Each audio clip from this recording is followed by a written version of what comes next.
ജീവജാലങ്ങളിൽ മനുഷ്യർ ആദമിൽ തുടങ്ങി ഇങ്ങോട്ട് മനുഷ്യനിലെ അത്ഭുതങ്ങൾ എത്രയാണ്, ദൃഷ്ടാന്തങ്ങൾ എത്രയാണ്. വഫി അംഫുസിക്കും അഫലാ തുബ്സിറൂൻ എന്ന് അല്ലാഹു സുബ്ഹാനഹു വ തആല ചോദിച്ചില്ലേ? നിങ്ങളിൽ തന്നെ ദൃഷ്ടാന്തങ്ങൾ പലതുണ്ട്, നിങ്ങൾ നോക്കിക്കാണുന്നില്ലേ എന്ന്. മനുഷ്യൻ്റെ കയ്യും കാലും കണ്ണും കാതും നാക്കും മൂക്കും ത്വക്കുമൊക്കെയായി ശരീരാവയവങ്ങൾ, ആന്തരികമായ അവയവങ്ങൾ, മനുഷ്യ ശരീരത്തിലെ വ്യൂഹങ്ങൾ പലത്, ദേഹവും ദേഹിയുമായി മനുഷ്യൻ്റെ അകവും പുറവുമൊക്കെ എത്രയെത്ര ദൃഷ്ടാന്തങ്ങൾ. ആദമിൽ തുടങ്ങി മനുഷ്യോൽപ്പത്തി, ആദമിൽ നിന്ന് ആദമിൻ്റെ ഇണ ഹവ്വ അലൈഹിമസ്സലാം, അവരുടെയൊക്കെ സൃഷ്ടിപ്പ്, അതിൽ പിന്നെ മനുഷ്യർ ഏതൊക്കെ രൂപത്തിൽ, ഏതൊക്കെ കോലത്തിൽ, വർണ്ണത്തിൽ, ഭാഷയിൽ, പ്രകൃതിയിൽ, സ്വഭാവങ്ങളിൽ, പ്രത്യേകതകളിൽ ലോകത്ത്. ഇതുപോലെ ഓരോ മൃഗങ്ങളും രൂപത്തിലും ഭാവത്തിലും പ്രകൃതിയിലും വലുപ്പത്തിലും വർണ്ണത്തിലും സ്വരത്തിലും അവയുടെയൊക്കെ പ്രത്യുൽപാദനത്തിലുമൊക്കെ അവയുടെയൊക്കെ ജീവിതത്തിലുമൊക്കെ എത്രയെത്ര ദൃഷ്ടാന്തങ്ങളാണ്, എത്രയെത്ര അത്ഭുതങ്ങളാണ്.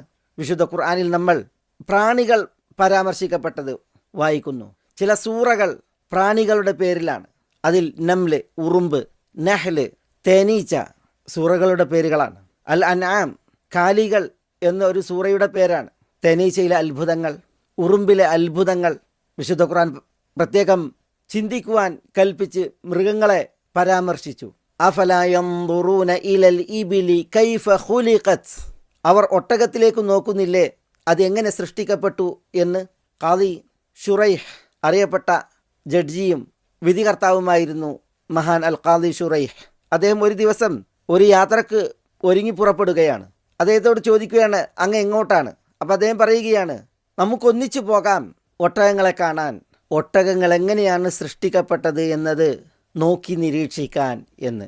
പണ്ഡിതന്മാർ പറയുകയാണ്, മിൻഹ, കാലികളിലുണ്ടുമായി യഅ്കുലൂന മിൻ ലഹ്മി, മനുഷ്യർ മാംസം ഭക്ഷിക്കുന്നവ, വയശ്റബൂന മിൻ ദർരി, പാല് കുടിക്കുന്നവ, വമിൻഹ മാ യർകബൂൻ, കാലികളിൽ ആളുകൾ സവാരി ചെയ്യുന്നവയുണ്ട്, വമിൻഹ മാ ഹുവ സാഇൻ ഫീ മസാലിഹിഹിം വഹിറാസതിഹിം, മനുഷ്യർക്ക് ഉപകാരപ്രദമായ കാര്യങ്ങളിലും മനുഷ്യർക്ക് കാവൽ നിൽക്കുക പോലുള്ളതായ കാര്യങ്ങളിലും ഉപയോഗപ്പെടുത്തുന്ന മൃഗങ്ങളുണ്ട്.